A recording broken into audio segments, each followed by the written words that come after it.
एक रिपोर्ट के मुताबिक 2009 से 2013 के बीच भारत ने 76% हथियार रूस से इंपोर्ट किए, लेकिन एक दशक के अंतराल के बाद इस हिस्सेदारी में 50% से ज्यादा की गिरावट दर्ज की गई है। 2019 से 2023 के बीच हथियारों के इंपोर्ट में रूस का हिस्सा सिर्फ 36% रह गया है। रक्षा विशेषज्ञ इसे भारत की उस रणनीति के तौर पर देखते हैं जिसमें एक ही देश पर हथियारों के लिए निर्भरता को कम करना शामिल है। एक तरफ रूस पर निर्भरता कम हो रही है, दूसरी तरफ भारत अब अमेरिका, इजराइल, फ्रांस और जर्मनी सरीखे देशों का रुख कर रहा है। इंडिया टुडे मैगजीन से जुड़े प्रदीप आर सागर की रिपोर्ट के जरिए इस वीडियो में रक्षा सौदों के लिहाज से भारत और रूस के बदलते संबंधों को समझेंगे। ये भी बताएंगे कि क्यों सैन्य व्यापार में आई कमी के बावजूद भारत के लिए रूस के साथ रणनीतिक रिश्ते कायम रखना जरूरी है, और ये भी जानेंगे कि फिलहाल भारत के रक्षा बेड़े में रूस के कौन कौन से हथियार शामिल हैं।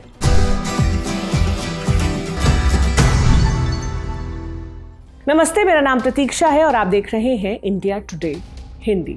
भारत रूस रिश्तों में दशकों के करीबी रणनीतिक गठजोड़ से उपजी गर्मजोशी बीते महीने दिखी जब पीएम मोदी मॉस्को की यात्रा पर थे। पीएम मोदी दोनों देशों के बीच 22वीं सालाना शिखर बैठक के लिए गए थे।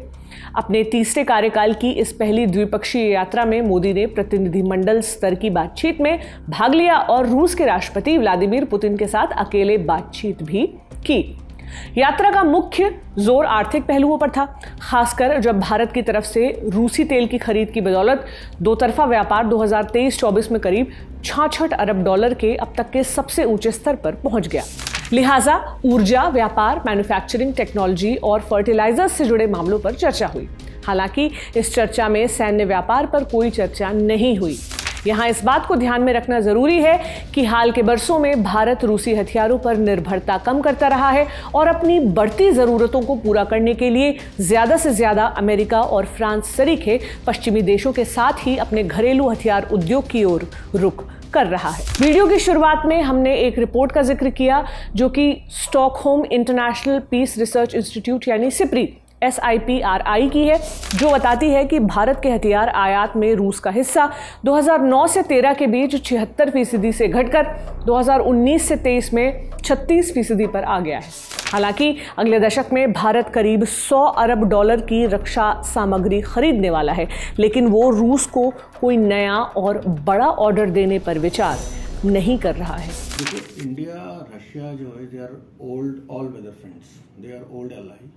रशिया के साथ हमारे रिलेशन कोल्ड वॉर के टाइम से चल रहे हैं। उस टाइम पे जब आपको याद होगा जब पाकिस्तान अमेरिका की तरफ लीन हुआ तो India has no other option was to move towards the Russia. उस टाइम पे Russia was the only country जिसने हमारे को सपोर्ट किया, who gave us the technology, who gave us the weapons जो हमको ज़रूरत था। वेस्टर्न कंट्रीज़ ने कभी हमारे को वेपन्स नहीं दिया। अभी पीछे कुछ समय के अंदर बिकॉज डाइवर्सिफिकेशन हो गया and India is also realising we should not keep all our eggs in one basket. और जिस तरह से तो हम लोगों ने इंडिया ने अपने डाइवर्सिफाई किया अपनी मिलिट्री नीड्स को। रशिया के बियॉन्ड जाके अमेरिका और वेस्टर्न कंट्रीज से भी हम लोग खरीद रहे हैं। लाइक अभी हमने फ्रांस से भी हमने रफाल फाइटर जेट खरीदा। तो अभी हम लोग सबमरीन की बात चल रही है। Submarine P-75 India scorpion submarine हम लोगों ने जो बनाई है वो अभी फ्रांस के साथ मिलकर बनाई है।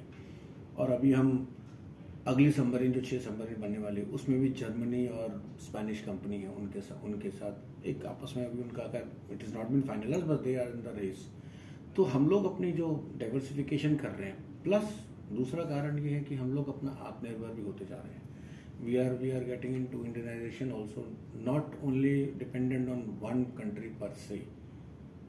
तो पर इसका मतलब ये नहीं कि हम रशिया से डिस्टेंस हैं। Russia has always been our close ally and will always be. सेना के तीनों अंगों में भारत के पास रूसी मूल के कुछ टॉप हथियार हैं, पर इनके अलावा कुछ ऐसे हथियार हैं जिनकी डिलीवरी होनी है या किसी वजह से उन्हें लेकर बात नहीं बन पा रही है। आइए आपको ग्राफिक्स के जरिए ऐसे हथियारों के बारे में बताते हैं। T-90 मुख्य युद्धक टैंक 2009 में इस टैंक को भारत की रक्षा बेड़े में शामिल किया गया। फिलहाल सेना के पास ऐसे 1200 टैंक हैं। रूस और फ्रांस की सहायता से भारतीय भूभाग के लिए तैयार किए गए T-90S भीष्म टैंकों का निर्माण रूस से लाइसेंस के तहत तमिलनाडु के अवाडी में हैवी व्हीकल्स फैक्ट्री कर रही है।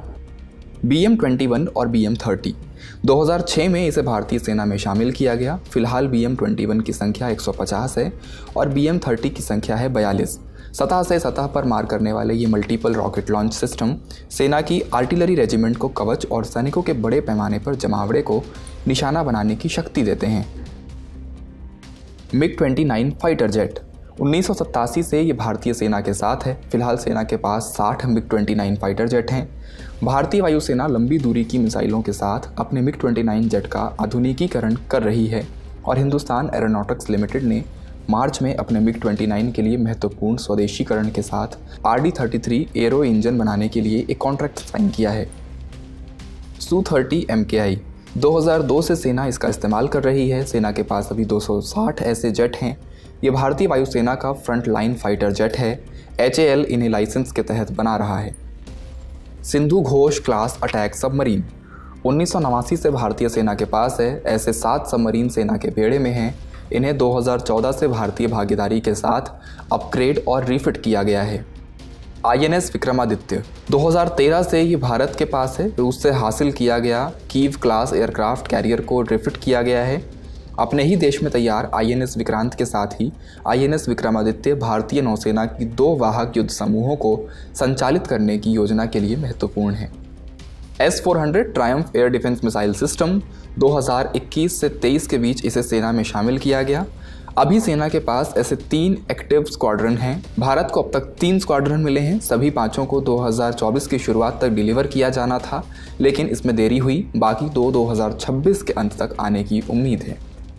कोमोव 226T हेलीकॉप्टर भारत ने 2015 में रूस के साथ मिलकर कामोव यूटिलिटी हेलीकॉप्टर बनाने के लिए कॉन्ट्रैक्ट साइन किए थे, लेकिन अभी तक कुछ नहीं हुआ है। ऐसे 200 हेलीकॉप्टर लाने का प्रस्ताव है। KA-31 हेलीकॉप्टर रूस 2022 में 10 KA-31 airborne early warning helicopter की डिलीवरी करने वाला था। भारत के पास ऐसे 14 हेलीकॉप्टर हैं। INS विक्रांत के लिए 10 और की ज़रूरत है। सबसे पहले 2003 में इसे सेना में शामिल किया गया। प्रस्तावित संख्या 24 है। AK-203 असॉल्ट राइफल 2024 में ये घातक असॉल्ट राइफल सेना तक पहुंची। फिलहाल सेना के पास ऐसी 6 लाख राइफल्स हैं। Indo Russian rifles private limited की ओर से AK-203 के संयुक्त निर्माण के लिए जुलाई 2021 में भारत रूस के बीच 5,000 करोड़ रुपए से अधिक का कॉन्ट्रैक्ट हुआ।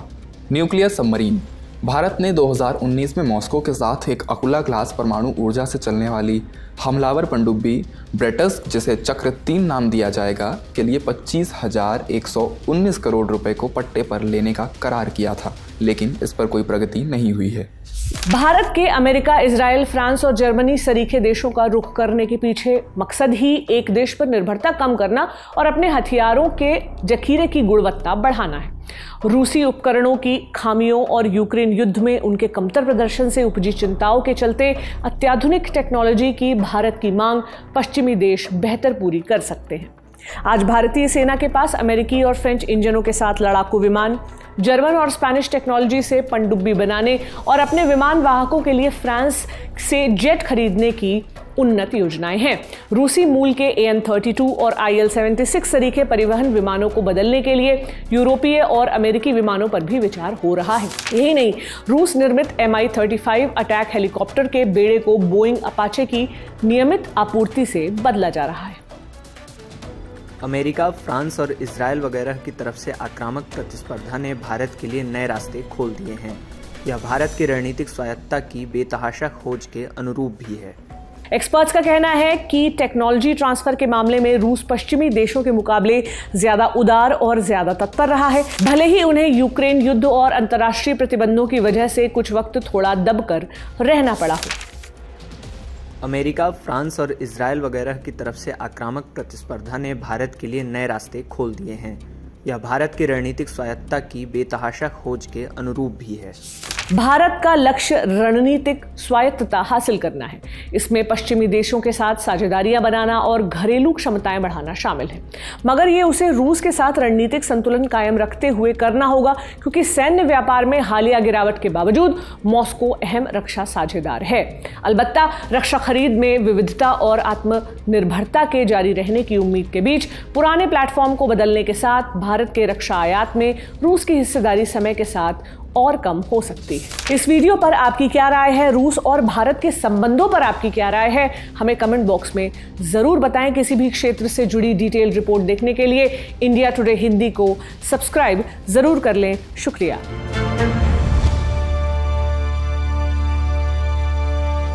इसी तरह की तसल्ली से भरी हुई एक्सक्लूसिव रिपोर्ट्स देखने के लिए सब्सक्राइब करें इंडिया टुडे हिंदी का यूट्यूब चैनल और बेल आइकन जरूर प्रेस करें ताकि वीडियो अपलोड होते ही आपको खबर हो जाए।